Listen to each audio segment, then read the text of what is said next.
L ಎಗಳ ಪಾಸ್ಗಳನ್ನ ಕೊಟ್ಟಿರುವಂಥದ್ದಕ್ಕೆ ನಾನು reject ಅಂತ ಹೇಳ್ತೀನಿ. ಅದಕ್ಕೆ ನನ್ನ ವಿರೋಧ. ಎಮ್ ಎಲ್ ಎಗಳಿಗೆ ಕೊಡೋವಂಥ ಟಿಕೆಟ್ಸ್ಗಳನ್ನು ಬ್ಲ್ಯಾಕ್ ಮೇಲ್ ಮಾಡಿ ತೊಗೊಂಡಿದ್ದಾರೆ ಈ ಎಲ್ಲ ಎಮ್ ಎಲ್ ಎಗಳು. ಮೊದಲು ಟಿಕೆಟ್ ಕೊಡಲ್ಲ ಅಂತ ಹೇಳ್ತಾರೆ, ಆಮೇಲೆ ಮಾತಾಡ್ತಾರೆ ಲಿಕ್ಕರ್ ಲೈಸೆನ್ಸ್ನ ಕ್ಲೋಸ್ ಮಾಡಿದ್ರೆ ಅವರೇ ದಾರಿಗೆ ಬರ್ತಾರೆ ಅಂತ ಒಂದು ಮಾಹಿತಿಯನ್ನು ಮೆಸೇಜನ್ನು ಕಳಿಸ್ತಾರೆ. ಯಾರಿಗೆ? ಚಿನ್ನಸ್ವಾಮಿ ಸ್ಟೇಡಿಯಮ್ಗೆ. ಕ್ಲಬ್ಗೆ ಲಿಕ್ಕರ್ ಲೈಸೆನ್ಸ್ನ ಕ್ಲೋಸ್ ಮಾಡಿ ನಿಲ್ಲಿಸ್ಬಿಟ್ರೆ ಅವರೇ ಕೊಡ್ತಾರೆ ಅನ್ನೋವಂಥ ಮಾಹಿತಿಯನ್ನು ಹೇಳ್ತಾರೆ. ಬ್ಲ್ಯಾಕ್ ಮೇಲ್ ತಾನೇ ಅದು. ಅಂದರೆ ನಡ್ಕೊಂಡು ಹೋಗ್ತಿರೋದಕ್ಕೆ ನಾನು ನೀರು ಇಳಿಸ್ತೀನಿ, ಕರೆಂಟ್ ಇಳಿಸ್ತೀನಿ. ಎರಡನೇದು, ಈ ಟಿಕೆಟ್ಗಳು ಬರ್ತಾ ಇದಾವಲ್ಲ ಸರ್, ಈ ಟಿಕೆಟ್ಗಳು ಬರ್ತಾ ಇದಾವಲ್ಲ, ನಿಜವಾಗ್ಲೂ ಎಮ್ ಎಲ್ ಎಗಳೇ ಹೋಗ್ತಾ ಇದ್ದೀರಾ? ಎಮ್ ಎಲ್ ಎಗಳ ಪಿ ಎಗಳು ವಿಧಾನಸೌಧದಲ್ಲಿ ಮಾಡಿ ಮಟ್ಲುಗಳಲ್ಲಿ ಲೈನಲ್ಲಿ ನಿಂತ್ಕೊಂಡು ಟಿಕೆಟ್ ತೊಗೊಂಡು ಹೋಗ್ತಾ ಇದ್ದೀರಾ. ಹಾಗಾದರೆ ಆ ಟಿಕೆಟಲ್ಲಿ ನೀವೇ ಹೋಗ್ತಾ ಇದ್ದೀರಾ ಅಥವಾ ನೀವು ಅದನ್ನು ಮಾರ್ಕೊತಾ ಇದ್ದೀರಾ ಅಥವಾ ನೀವು ಯಾರಾದರೂ ಇರ್ತಾರಲ್ಲ ಬೇರೆ ಮನೆ ಅಂತಾರಲ್ಲ ಅಂಥವ್ರು ಕಳಿಸ್ತಾ ಇದ್ದೀರಾ? ಇವಾಗ RCB ಮ್ಯಾಚ್ ನಡೀತಾ ಇದೆ, ಇವಾಗ ನೋಡ್ತಾ ಇರ್ಬೋದು IPL ಕೂಡ ನಡೀತಾ ಇದೆ. IPL ಅಲ್ಲಿ ಟಿಕೆಟ್ದು ಒಂದು ತುಂಬ ಸ್ಕ್ಯಾಮ್ ನಡೀತೆ ಅಂತ ಹೇಳ್ಬಿಟ್ಟು ನಡೀತಾ ಇದೆ ಸರ್. ಯಾಕಂದರೆ ಯಾರಿಗೂ ಕೂಡ ಟಿಕೆಟ್ ಸಿಗ್ತಾ ಇಲ್ಲ. ಆದರೆ ಎಲ್ಲರೂ ಕಡೆ ಟಿಕೆಟ್ ಇರುತ್ತೆ. ಹೇಗೆ ಸಾಧ್ಯ ಸರ್ ಇದೆಲ್ಲ? ನನಗೆ ಮೊದಲು ಈ RCB ಮತ್ತು ಚಿನ್ನಸ್ವಾಮಿಯ ಬಗ್ಗೆ ಮಾತಾಡೋಕ್ಕೆ ಆ ಯೋಗ್ಯತೆ ಇದೆಯೋ ಅಲ್ವ ಅನ್ನೋದು ಫಸ್ಟು ನನಗೆ ನಾನೇ ಪ್ರಶ್ನೆ. ನನಗೆ ಖಂಡಿತವಾಗ್ಲೂ ಇದೆ ಅನ್ನೋ ನಂಬಿಕೆ. ಏಕೆ ಅಂದರೆ ಕಳೆದ ಬಾರಿ ಕಾಲು ತುಳಿತ ಆದಾಗ ಮೊದಲು ಹೈಕೋರ್ಟ್ನಲ್ಲಿ PIL ಹಾಕಿ ಆದೇಶವನ್ನು ತೊಗೊಂಡಿದ್ದು ನಾನು.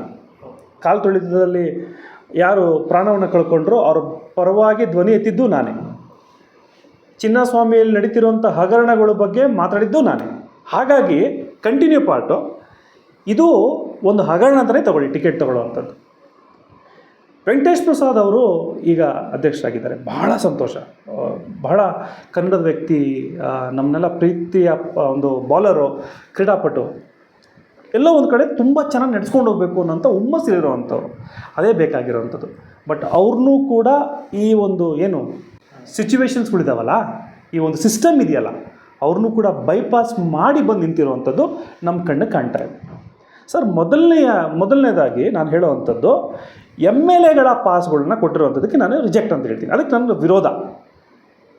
ಎಮ್ ಎಲ್ ಎಗಳಿಗೆ ಕೊಡೋವಂಥ ಟಿಕೆಟ್ಸ್ಗಳನ್ನು ಬ್ಲ್ಯಾಕ್ ಮೇಲ್ ಮಾಡಿ ತೊಗೊಂಡಿದ್ದಾರೆ ಈ ಎಲ್ಲ ಎಮ್ ಎಲ್ ಎಗಳು. ಹೇಗೆ ಬ್ಲ್ಯಾಕ್ ಮೇಲ್ ಮಾಡಿಬಿಟ್ಟಿದ್ದಾರೆ? ಏನು ಇಂಥ ಸ್ಟೇಟ್ಮೆಂಟು ಅಂತಂದರೆ, ಮೊದಲು ಟಿಕೆಟ್ ಕೊಡಲ್ಲ ಅಂತ ಹೇಳ್ತಾರೆ, ಆಮೇಲೆ ಮಾತಾಡ್ತಾರೆ ಲಿಕ್ಕರ್ ಲೈಸೆನ್ಸ್ನ ಕ್ಲೋಸ್ ಮಾಡಿದ್ರೆ ಅವರೇ ದಾರಿಗೆ ಬರ್ತಾರೆ ಅಂತ ಒಂದು ಮಾಹಿತಿಯನ್ನು ಮೆಸೇಜನ್ನು ಕಳಿಸ್ತಾರೆ. ಯಾರಿಗೆ? ಚಿನ್ನಸ್ವಾಮಿ ಸ್ಟೇಡಿಯಮ್ಗೆ. ಕ್ಲಬ್ಗೆ ಲಿಕ್ಕರ್ ಲೈಸೆನ್ಸ್ನ ಕ್ಲೋಸ್ ಮಾಡಿ ನಿಲ್ಲಿಸ್ಬಿಟ್ರೆ ಅವರೇ ಕೊಡ್ತಾರೆ ಅನ್ನೋವಂಥ ಮಾಹಿತಿಯನ್ನು ಹೇಳ್ತಾರೆ. ಬ್ಲ್ಯಾಕ್ ಮೇಲ್ ತಾನೇ ಅದು. ಅಂದರೆ ನಡ್ಕೊಂಡು ಹೋಗ್ತಿರೋದಕ್ಕೆ ನಾನು ನೀರು ಇಳಿಸ್ತೀನಿ, ಕರೆಂಟ್ ಇಳಿಸ್ತೀನಿ. ನಾವು ಹೇಳ್ತೀವಲ್ಲ, ಯಾರೋ ಒಬ್ಬ ಏನೋ ನೋಡಿದ್ರೆ ನೀರು ಇಳಿಸೋಣ, ರೋಡ್ ಅಗೆಯೋಣ, ಒಟ್ಟು ಅವ್ರು ತೊಂದರೆ ಕೊಟ್ಟು ಒಂದು ದಾರಿಗೆ ಬರ್ತಾನೆ ಅನ್ನೋ ರೀತಿಯಲ್ಲಿ ಮಾಡ್ತೀವಿ. ಆಯಿತು, ಒಳ್ಳೆಯದು. ಲಿಕ್ಕರನ್ನು ನೀವು ಕೊಡ್ತಾ ಇದ್ದೀರಾ, ಲಿಕ್ಕರನ್ನು ಅನ್ನೋದು ನಮಗೆ ಗೊತ್ತಿರಲಿಲ್ಲ ಮೊದಲನೇದಾಗಿ. ಎಲ್ಲಿ ಒಳಗಡೆ, ಯಾಕಂದರೆ ಎಲ್ಲ ನಾವು 300 ರೂಪಾಯಿ 400 ರೂಪಾಯಿ ಟಿಕೆಟ್ ತೊಗೊಂಡು ಬಡ ಮಕ್ಕಳುಗಳು. ನೀವು ಲಿಕ್ಕರನ್ನು ಸಪ್ಲೈ ಮಾಡಬೇಕಂದ್ರೆ ಅದೆಲ್ಲ ದೊಡ್ಡವಂಥವ್ರು, ಅವರು ಕೂಡ ಇದು ಮಾಡ್ತಾರೆ. ಸೊ ಈ ಅಲ್ಲಿ ಊಟ ಸಿಗೋದು ಸಿಗಲ್ಲ ಬಿಡಿ, ನಮಗೆಲ್ಲಿ ನಾವು ಹೋದರೆ 100 ರೂಪಾಯಿ ನೀರು ತಗೊಂಡು ಕುಡಿದ್ರೆ ಹೆಚ್ಚು, ಆ ರೀತಿ ಇರೋಂಥ ಟಿಕೆಟ್ಗಳು ಕೈಗೆ ಸಿಗುವಂಥದ್ದು. ಎರಡನೇದು, ಈ ಟಿಕೆಟ್ಗಳು ಬರ್ತಾ ಇದಾವಲ್ಲ ಸರ್, ಈ ಟಿಕೆಟ್ಗಳು ಬರ್ತಾ ಇದಾವಲ್ಲ, ನಿಜವಾಗ್ಲೂ ಎಮ್ ಎಲ್ ಎಗಳೇ ಹೋಗ್ತಾ ಇದ್ದೀರಾ? ಎಮ್ ಎಲ್ ಎಗಳ ಪಿ ಎಗಳು ವಿಧಾನಸೌಧದಲ್ಲಿ ಮಾಡಿ ಮಟ್ಲುಗಳಲ್ಲಿ ಲೈನಲ್ಲಿ ನಿಂತ್ಕೊಂಡು ಟಿಕೆಟ್ ತೊಗೊಂಡು ಹೋಗ್ತಾ ಇದ್ದೀರಾ. ಹಾಗಾದರೆ ಆ ಟಿಕೆಟಲ್ಲಿ ನೀವೇ ಹೋಗ್ತಾ ಇದ್ದೀರಾ ಅಥವಾ ನೀವು ಅದನ್ನು ಮಾರ್ಕೊತಾ ಇದ್ದೀರಾ ಅಥವಾ ನೀವು ಯಾರಾದರೂ ಇರ್ತಾರಲ್ಲ ಬೇರೆ ಮನೆ ಅಂತಾರಲ್ಲ ಅಂಥವ್ರು ಕಳಿಸ್ತಾ ಇದ್ದೀರಾ? ಫಸ್ಟ್ ಇದು. ಮತ್ತು ನೀವು ಹೋಗಿ ಕ್ರೀಡಾವನ್ನೇ ವೀಕ್ಷಣೆ ಮಾಡಿ ಮೋಜು ಮಾಡಿ ಮಸ್ತಿ ಮಾಡೋಷ್ಟು ಸಮಯ ನಿಮಗಿದೆಯಾ? ಎರಡನೇ ಪ್ರಶ್ನೆ, ನಿಮಗಿದೆಯಾ ಸರ್? ಅಷ್ಟೊಂದು ಟೈಮ್ ಇದೆಯಾ? ದೇಶದಲ್ಲಿ ದಾವಣಗೆರೆ ಎಲೆಕ್ಷನಲ್ಲಿ ಆದಾಗ ಪಾಪ ಜಮೀರ್ ಅಹ್ಮದ್ ಅವ್ರನ್ನ ಇವ್ರನ್ನ ಇಳಿಸೋದ್ರಲ್ಲೇ ತಾವು ಬ್ಯುಸಿ ಆಗಿದ್ದೀರಿ. ಪಾಲಿಸೀಸ್ಗಳ ಬಗ್ಗೆ, ಗ್ರೇಟರ್ ಬ್ಯಾಂಗ್ಳೂರ್ ಬಗ್ಗೆ ಕ್ಲೀನ್ ಮಾಡೋದ್ರ ಬಗ್ಗೆ, ಬಿಸಿಲು ಬಂತು, ನೀರಿನ ಅಭಾವ ಏನು ಬರ್ತವೆ ಸರ್. ಒಬ್ಬ ಲಾಯರ್ ಆಗಿ ನಾನು ಹೇಳ್ತೀನಲ್ಲ, ನನಗೆ 24 ಗಂಟೆ ಸಾಕಾಗ್ತಿಲ್ಲ ಸರ್. ಏನೋ ಒಂದು ಸಣ್ಣ ಆಫೀಸು ಒಂದು ನಡೆಸೋಕ್ಕೆ, ಜನರು ಬರ್ತಾರೆ ಹೋಗ್ತಾರೆ ಮಾತಾಡೋದಕ್ಕೆ ನನಗೆ ಸಾಕಾಗ್ತಾ ಇಲ್ಲ. ಅಂದರೆ ಒಬ್ಬ MLA ಮಿನಿಸ್ಟ್ರು ನಿಮಗೆ ಹೆಂಗೆ ಸಾಕಾಗುತ್ತೆ ಟೈಮು? ಇದನ್ನೆಲ್ಲ ನೋಡಿಕೊಂಡು ಇದ್ರ ಬಗ್ಗೆ ಎಲ್ಲ ಮಾತಾಡಿಕೊಂಡು, ಇದು ಜನರು ಕೇಳ್ತಾ ಇರೋವಂಥದ್ದು. ಮೂರನೇದು, ಬಹಳ ನಾಟಕ ಆಡಿದ್ರಿ ಏನದ್ರಲ್ಲಿ, ಮಹಿಳೆಯವರ RCB ಮ್ಯಾಚ್ ನಡೀತಲ್ಲ, IPL ನಡೀತಲ್ಲ, ಇದಕ್ಕೆ ಮುಂಚೆ ಆಗ ಕಳ್ಳರು ನಿಮ್ಗೆ ಯಾವ ಫ್ರೀ ಟಿಕೆಟು ಬೇಕಾಗಿರಲಿಲ್ಲ, ನೋಡೋರು ಇರಲಿಲ್ಲ. ಆಗ ಈ ಪರ್ಮಿಷನ್ನು ಕ್ರಿಕೆಟ್ ಆಡಿಸೋ ಪರ್ಮಿಷನ್ ಬಗ್ಗೆ ಮಾತೇ ಇಲ್ಲ. ಯಾವಾಗ IPL ಏನು ಸ್ಟಾರ್ಟ್ ಆಗಬೇಕು, ಹೈ ಡ್ರಾಮಾ, ಅಲ್ಲೋಗಿ ಪರ್ಮಿಷನ್ ಕೇಳೋದು, ಇಲ್ಲೋಗಿ ಕೈ ಮುಗಿಸೋದು, ಏನು ಕೊನೆ ಕೊಡೋದೇ ಇಲ್ಲ ಅಂತ ಏನು ನಮ್ಮದು 5-6 ಜನ ಪೊಲೀಸರು ಕಳಿಸೋದು, ಅವ್ರ ಜೋಬ್ಗಳಿಗೆ ಎಷ್ಟು ದುಡ್ಡು ಹೋಗೋ ಪಾಪ, ಅವ್ರು ಪರ್ಮಿಷನ್ ಕೊಡೋದು, ಅದು ಮೆಜರ್ಮೆಂಟು ಇದು ಮೆಜರ್ಮೆಂಟು. ಇವತ್ತು ಆ ಯಾವ ಮೆಜರ್ಮೆಂಟು ಕೂಡ ಅಲ್ಲಿ ನಡೀತಾ ಇಲ್ಲ. ನಿಮ್ಮಿಂದ ಕ್ರೀಡಾಪಟು, ನಿಮ್ಮಿಂದ ಯಾವ ಕ್ರೀಡೆನೂ ಕೂಡ ಬರಲ್ಲ. ಬಂದಿರೋವಂಥದ್ದು, ಅದಕ್ಕೆ ಕ್ರೇಜ್ ಬಂದಿರೋವಂಥದ್ದು ನಿಜವಾದ ಅಭಿಮಾನಿಗಳು ಯಾರು ಅವತ್ತು ಪಾಪ ಪ್ರಾಣ ಕಳ್ಕೊಂಡ್ರಲ್ಲ, ಅವರು ಅಂಥ ಒಂದು ಮನಸ್ಥಿತಿ ಕ್ರಿಕೆಟನ್ನು ನೋಡಬೇಕಂತ ಬಂದಿರೋದಾರಲ್ಲ, ಅಂಥವ್ರಿಂದ ನಡೀತಾ ಇರೋದು ಹೊರತು ಕ್ರೇಜಲ್ಲಿ ಇರ್ತಾರೋ ಅಲ್ಲಿ ನೀವಿರ್ತೀರಿ, ಎಲ್ಲಿ ಏನು ಮೋಜು ಮಸ್ತಿ ಇರ್ತಾವೋ ಅಲ್ಲಿ ನೀವಿರ್ತೀರಿ. ಈ ರೀತಿಯಾಗಿ ಕ್ರೀಡೆಯನ್ನು ಕೂಡ ನೀವು ತಮ್ಮ ಹತೋಟಿಗೆ ತೊಗೊಳ್ಳೋವಂಥದ್ದು ಮಾಡೋವಂಥದ್ದು ಎಲ್ಲೋ ಒಂದು ಕಡೆ ರಾಜಕೀಯ ವ್ಯಕ್ತಿಗಳಿಗೆ ಇದಲ್ಲ ಸರ್. ನಿಜವಾಗ್ಲೂ ಇವ್ರ ಲೈನಲ್ಲಿ ನಿಂತ್ಕೊಂಡು ಟಿಕೆಟ್ ತೊಗೊಂಡು ಹೋಗಬೇಕು, ಅವಾಗ ಕ್ರೀಡಾ ಪ್ರೋತ್ಸಾಹ. MLAಗಳು ಮಿನಿಸ್ಟ್ರುಗಳು ನಾನು ಕ್ರೀಡೆ ನೋಡೋಕೆ ಬರ್ತಾ ಇದ್ದೀನಿ, ಟಿಕೆಟ್ ಕೊಡಿ ಅಂತ ತೊಗೊಂಡೋಗಿ ಕೇಳಬೇಕು. ಈ 17 ಜನ ತಂದೆ ತಾಯಿಗಳು ಇದ್ರಲ್ಲ, ಸರ್ಕಾರದವರು ನೀವು ಬಾಯಿಗೇನು ಕಡೆ ಬಿಟ್ಕೊಂಡಿದ್ದೀರಾ? ಈ ಮಕ್ಕಳು ಫೋಟೋಗಳನ್ನು ಒಂದೊಂದು ಸ್ಟ್ಯಾಂಡಿಗೆ ಹೆಸರಿಡ್ತೀನಿ ಅನ್ನೋ ಒಂದು ಮಾತು ಬರಲಿಲ್ವಾ? ಎದಕ್ಕೆ ಸ್ವಾಮಿ ಸತ್ತೋಗಿದ್ದೀವರು? ಕ್ರೀಡಾ ಪ್ರೋತ್ಸಾಹ ಮಾಡೋಕ್ಕೋಗಿ ಸತ್ತೋಗಿದ್ದು ಅಲ್ವಾ ಸರ್? ನಿಜವಾಗ್ಲೂ ಸರ್, ನಾನೇನಾದರೂ ಆ ಒಂದು ಸ್ಥಾನಮಾನದಲ್ಲೋ ಅಥವಾ ಏನೋ ಒಂದು, ಅಥವಾ ನಮ್ಮಂಥ ಮನಸ್ಥಿತಿಯವರಿದ್ದರೆ ಆ 17 ಜನಕ್ಕೂ ಕೂಡ 11 ಜನದ್ದು ಕೂಡ ಈ ಯಾರು ಕ್ರೀಡಾಪಟುಗಳು ಇದ್ದಾರಲ್ಲ ಇವರೆಲ್ರಿಗೂ ಕೂಡ ಆ ಟಿ ಶರ್ಟ್ಸ್ಗಳ್ನ ಹಾಕ್ಬಿಟ್ಟು ಒಂದಿನ ಆದರೂ ಮ್ಯಾಚ್ ಆಡಪ್ಪ, ದಯವಿಟ್ಟು ನಿಮ್ಮನ್ನು ನೋಡೋಕೆ ಬಂದು ಸತ್ತೋದ್ರು ಕಣಯ್ಯ, ನಿಮ್ಮನ್ನು ಪ್ರೀತಿಸ್ಕೊಂಡು ಅವ್ರು ಬಂದಿದ್ದು, ನಿನ್ನ ನೋಡೋಕ್ಕೆ, ನಿನ್ನೆಲ್ಲೋ ಹಿಂಗೆ ಅನ್ನಕ್ಕೋಸ್ಕರ ಬಂದು ಹೋಗಿರೋದು, ದಯವಿಟ್ಟು ಅವ್ರದ್ದೊಂದು ದಿನ ಟಿ ಶರ್ಟ್ ಹಾಕೊಳ್ಳಪ್ಪ, ಅವ್ರನ್ನ ಸ್ವಲ್ಪ ಗ್ಯಾಪ್ಸ್ಕೊಳ್ಳಪ್ಪ ಅನ್ನೋ ಒಂದು ಆದೇಶವನ್ನು ಮಾಡಿದ್ರೆ ಪರವಾಗಿಲ್ಲ.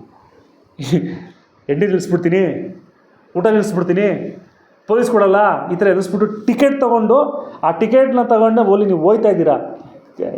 ಇವ್ರನ್ನೆಲ್ಲ ಎಷ್ಟು ಹೋಗಿದ್ರು ಅಷ್ಟೇ ಬಿಡಿ ಸರ್. ಹೇಳಿ ಸರ್, ನೆಕ್ಸ್ಟ್ ಏನು ಸರ್? ಈಗ ಟಿಕೆಟ್ ಸೇಲ್ ವಿಚಾರಕ್ಕೆ ಟಿಕೆಟ್ ಸೇಲ್ ವಿಚಾರಕ್ಕೆ ಬಂದರೆ ಈ ದಂಧೆ ಮಾಡ್ತಿರೋದೇ ಅವರು, ಯಾರೋ ಆ ಸ್ಟೇಡಿಯಮಲ್ಲಿರೋರು ಇರೋವಂಥ ವ್ಯಕ್ತಿ.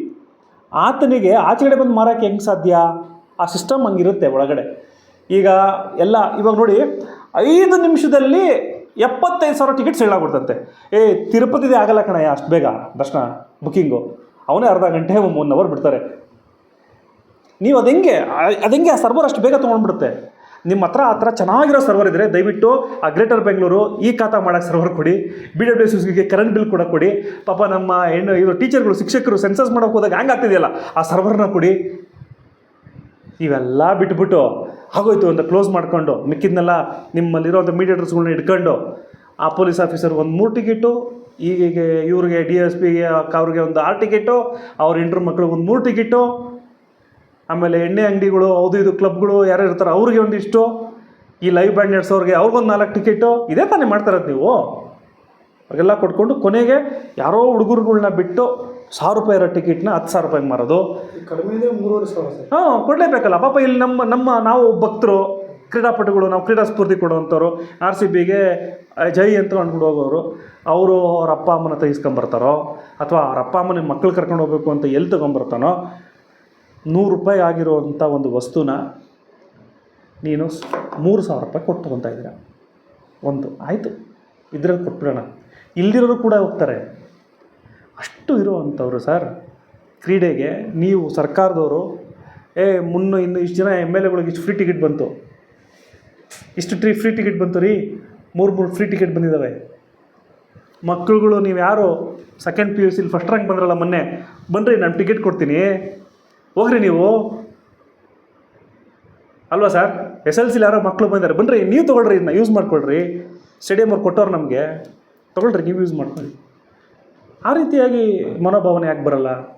ಯಾರೋ ಫ್ರೆಂಡು ಅವ್ರ ಮಕ್ಕಳಿನ ಆ ಮಕ್ಕಳು ಅವ್ರ ಗರ್ಲ್ ಫ್ರೆಂಡು ಅವ್ರು ಬ್ಯಾಡ್ಜ್ ಹಾಕೊಂಡು ಅವನು ಇಡೀ ಊರಿಗೆಲ್ಲ ಸ್ಟೇಟಸ್ ಹಾಕೊಂಬರ್ತಾನೆ, ನನಗೆ ಈ MLA ಕೊಟ್ಟ ಅಂತ ಅವನು. ಇದು ನೆಕ್ಸ್ಟ್ ಆ MLA ನನಗೆ ಯಾಕೆ ಕೊಟ್ಟಿಲ್ಲ ಅಂತ ಅವನು. ಹಂಗೆ ಈ ರೀತಿಯಾಗಿ ಒಂದು ಇದು ನಡೀತಾ ಇದ್ದಾವೆ ಸರ್. ಸರ್, ಈಗ ಬಡವರು ತಗೊಳಕ್ಕೆ ದುಡ್ಡಿಂದ ಒದ್ದಾಡ್ತಾ ಇದ್ದಾರೆ, ಅವ್ರ ಹತ್ರ ದುಡ್ಡಿಲ್ಲ ಅಂತೇಳಿ ಫ್ರೀಯಾಗಿ ಇಸ್ಕೊಂಡವ್ರು ಅಂತ ಸರ್. ಅಲ್ಲ, ಆಮೇಲೆ ನಿಮಗೆ ಫ್ರೀ ಟಿಕೆಟ್ ಯಾವುದು? ಇವತ್ತು ನೋಡಿ, ಸೆಷನ್ನಲ್ಲಿ ಇಷ್ಟು ಪರ್ಸೆಂಟೇಜು ಹೆಣ್ಮಕ್ಳಿಗೆ ರಿಸರ್ವೇಷನ್ ಬೇಕು ಅಂತ ನಡೀತಾ ಇದೆ. ಈಗ ಅಕಾಮಡೇಟ್ ಮಾಡಬೇಕಲ್ಲ, ಅಲ್ಲಿಗೆ 800 ಜನ 900 ಜನ ಹೋದರೆ ಆ ಸೀಟ್ ಮಾಡಬೇಕಲ್ಲ, ಅದಾಗ ಅವ್ರಿಗೂ ಆ ಬಿಲ್ ಪಾಸ್ ಆಗಲ್ಲ, ಜಾಗ ಆಗಬೇಕಲ್ಲ. ಹಂಗೆ ನಿಮಗೆ 3 ಟಿಕೆಟು ಎಲ್ಲಿ ಕೊಡಬೇಕು? ಯಾವುದು ಎ ಸಿನಾ ನಾನ್ ಎ ಸಿನಾ ₹300 ಅಥವಾ ಇದು ಫೆಡ್ಲೈಟ್ ಮೇಲ್ಗಡೆ ಕೂರಿಸ್ತಾರ ಅವ್ರನ್ನ, ಅಥವಾ ಥರ್ಡ್ ಅಂಪೈರ್ ಒಳಗಡೆ ಕೂರಿಸ್ತಾರ ಅವನ್ನ, ಅಥವಾ ಈ ಇವರೆಲ್ಲ ಕುಂತ್ಕೊಂತಾರೆ ಕೊಹ್ಲಿ ಎಲ್ಲ ಕುಂತ್ಕೊಂತಾರಲ್ಲ ಬೌಂಡ್ರಿಲಿ ಅಲ್ಲಿ ಕೂರಿಸ್ತಾರ ಲೈನಾಗೆ. VIP ಗಳು ಸರ್ ಹಂಗೆಲ್ಲ ಕೂರ್ಸೋಕ್ಕಾಗಲ್ಲ, ಅವ್ರಿಗೆ ಇಂಥ ಜಾಗದಲ್ಲೇ ಕೂರಿಸ್ಬೇಕು. ಸೊ ಹಾಗಾಗಿ ಇವೆಲ್ಲವನ್ನೂ ಕೂಡ ಹೇಗೆ ಅಡ್ಜಸ್ಟ್ ಮಾಡ್ಕೊತಾರೆ ಇವರು ಎಲ್ಲ. ಈಗ ಬೇರೆ ವಿಚಾರಕ್ಕೆ ಬಿಲ್ ಪಾಸ್ ಮಾಡಬೇಕು ಅಂದ್ರೆ ವರ್ಷಗಟ್ಟಲೆ ತಗೊಳ್ತಾರೆ. ಇದು 2 ದಿನಕ್ಕೆ ಪಾಸ್ ಆಗೋದು. ಹಾಕಿ ಓಟು ಇನ್ನೊಂದು ಸ್ವಲ್ಪ ಜನಕ್ಕೆ ಕರೆಸಿ, ನಾವು ಜನರಿಗೆ ಅದೇ ಹೇಳೋದು ಏನಂದರೆ, ಇನ್ನು ಆ ಭಾಷಣಕ್ಕೆ ಹೋಗೋದು ಬೇಡ. ಎಲ್ಲೋ ಒಂದು ಕಡೆ ನಾವೇ ತಯಾರು ಮಾಡಿರುವಂಥ ಬೊಂಬೆಗಳು ಸರ್ ಇವೆಲ್ಲ, ರೋಬೋಟ್ಗಳು ನಾವೇ ತಯಾರು ಮಾಡಿರೋದು, ಮತ ಹಾಕಿ ಕೊಟ್ಟಿರುವಂಥ ರೋಬೋಟ್ಗಳು ಇವೆಲ್ಲ. ಅವು ಎದ್ದು ನಮಗೆ ಹೊಡಿತಿರ್ಬೇಕಂದಾಗ ನಮ್ಮ ಮಿಷಿನ್ನ ನಾವು ರಿಪೇರಿ ಮಾಡೋಕ್ಕಾಗ್ತಾಯಿಲ್ಲ ಇವತ್ತು. ಹೊಸ ರೋಬೋಟ್ಗಳನ್ನ ತರ್ಬೋದು, ಈ ರೋಬೋಟ್ಗಳನ್ನ ಮನೆ ಕಳಿಸ್ಬೋದು, ಆದರೆ ಜನ ಮನಸ್ಸು ಮಾಡಲ್ಲ. ಜಾತಿ ನೋಡ್ತಾರೆ, ದುಡ್ಡು ನೋಡ್ತಾರೆ, ಎಲ್ಲವನ್ನು ನೋಡಿ ಜನ ಕೊನೆಗೆ ನಮ್ಮೋನೆ ಅಂತ ಹಾಕ್ತಾರೆ. ಆ ರೋಬೋಟ್ಗಳು ಹಿಂಗೆ ಮಾಡಿದಾಗ ತಿರ್ಗಿ ನಾವೇ ಮಾತಾಡ್ತೀವಿ, ನಾವೇ ಹೇಳ್ತೀವಿ. ಸೊ ಹಾಗಾಗಿ ಇವೆಲ್ಲವೂ ಕೂಡ ಬದಲಾಗಬೇಕು ಅಂದರೆ ಇನ್ನೂ ಒಂದು 25 ವರ್ಷ ಬೇಕು ಕರ್ನಾಟಕ ಆ ಒಂದು ಮಾದರಿಯಲ್ಲಿ ಯೋಚನೆ ಮಾಡೋಕ್ಕೆ. ಇವು ಸರಿ ಇಲ್ಲ ಅಂದರೆ ಇವ್ನು ರಿಜೆಕ್ಟ್, ಬೇಕಾಗಿಲ್ಲ ಅಂದರೆ ಬೇಡ. MLA ಮಿನಿಸ್ಟರು ಇವರೆಲ್ಲರೂ ಕೂಡ ನನ್ನ ಸೇವೆ ಮಾಡ್ಕೊಳಕ್ಕೆ ಬಂದಿರೋರು ಅಂತ ನಾನು ಅರ್ಥ ಮಾಡ್ಕೊಳ್ಬೇಕು. ಪೊಲೀಸ್ ಸ್ಟೇಷನ್ ಇರೋದು ನನ್ನ ಕೆಲಸ ಮಾಡೋಕ್ಕೆ, ನನ್ನ ಮನೆ ಕಳ್ತನ ಆದರೆ ಕಂಪ್ಲೇಂಟ್ ತೊಗೊಬೇಕು. ಹಂಗಿದ್ರೂ ಕೂಡ ನಾನು ಕಂಪ್ಲೇಂಟ್ ಕೊಡೋಕೆ ಹೋದರೆ ಅವ್ನು ಎದುರುಗಡೆ ನಾನು ಕುಂತ್ಕೊಳ್ಳೋಂಗಿಲ್ಲ, ಚೇರಿರೋದು ಇದಕ್ಕೆ ಸುಮ್ಮನೆ ಸರ್ಕಲ್ ಇದ್ದರೆ ಕೈ ಕಟ್ಕೊಂಡು ನಿಂತ್ಕೊಂತಾನೆ ಸಾಮಾನ್ಯ ಜನ. DYSP ಕಮಿಷನರೇ ಆಗಲಿ ರೀ, ಅವನು ಇರೋದೇ ನಮ್ಮ ಕೆಲಸ ಮಾಡೋಕ್ಕೆ. ಯಾರು ಇವರೆಲ್ಲ? ಗೌರ್ಮೆಂಟ್ ಅಂದರೆ ಯಾರ್ದು? ಮಿನಿಸ್ಟ್ರಿಂದ ಹಿಡಿದು ಎಲ್ಲರೂ ನಮ್ಮವರೇ, ನಾವು ಅವ್ರನ್ನ ಕಳಿಸಿರುವಂಥವ್ರೆ. ಅವನಿಗೆ ಆ ಹುದ್ದೆ ಬೇಕು ಅಂತ ಅವನು ಆಯ್ಕೆ ಮಾಡ್ಕೊಂಡಿದ್ದಾನೆ, ಪಾಸ್ ಆಗಿದ್ದಾನೆ. ಇವನು ಆ ಹುದ್ದೆ ಬೇಕು ಅಂತೇಳಿ ಇದಾಗಿದ್ದಾರೆ. ಆಗಿರೋದೆಲ್ಲವೂ ಕೂಡ ಅವರ ಒಂದು ಶಕ್ತಿಯಿಂದ ಆದರೂ ಕೂಡ ಕುಂತಿರೋದು ನನ್ನ ಸೇವೆ ಮಾಡೋಕ್ಕೆ. ಕರೆಕ್ಟ್ ಅಲ್ವ ಸರ್? ಸೊ ಅದನ್ನು ನಾವು ಒಂದು ಸೂಕ್ಷ್ಮವಾಗಿ ನೋಡಿ ಡಿಮ್ಯಾಂಡ್ ಮಾಡಬೇಕು. ಎಲ್ಲಿ ನಾವು ಯಾವಾಗ ನಿನಗೆ ಯಾಕಪ್ಪ ಟಿಕೆಟ್ ಓದಿದ್ರೆ ಇದು ಬರ್ತಾ ಇರಲಿಲ್ಲ. So it's going on sir, ಹಿಂಗೆ. Thank you sir.